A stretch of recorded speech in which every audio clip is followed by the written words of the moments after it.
गौना पनेरिया के खैलू हा पनवर गोरिया पतरी ओठावा भइल बा लाल लाल गोरिया पतरी ओठावा भइल बा लाल लाल गोरिया पतरी ओठावा भइल बा लाल लाल गोरिया पतरी गौना पनेरिया के खैलू हा पनवर गोरिया पतरी मुहावा भइल बा लाल लाल गोरिया पतरी मुहावा भइल बा लाल लाल गोरिया पतरी मुहावा भइल बा लाल लाल गोरिया पतरी कवना बाजा जवा से सोरिया मगवल रे गोरिया पतरी सोरिया मिलल बा लहरदार गोरिया पतरी सोरिया मिलल बा लहरदार गोरिया पतरी सोरिया मिलल बा लहरदार गोरिया पतरी सोरिया मिलल बा लहरदार गोरिया पतरी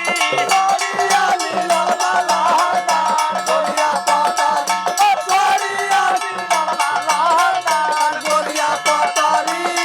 कवना तो राजिया से चोलिया सियवल रे गोरिया पतरी चोलिया भइल बा जीव के जाल गोरिया पतरी चोलिया भइल बा जीव के काल गोरिया पतरी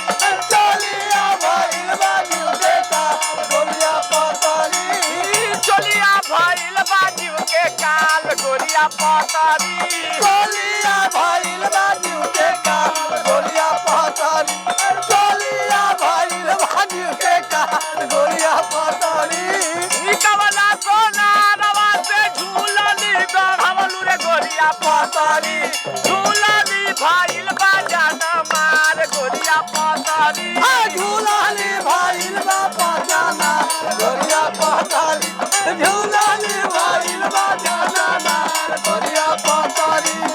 झूलनी भइल बा जाना मार गोरिया पतरी झूलाली भइल बा जाना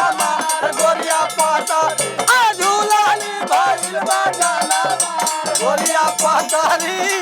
कवना पनेरिया के खैलू हा पनवर गोरिया पतरी ओठावा भइल बा लाल लाल गोरिया पतरी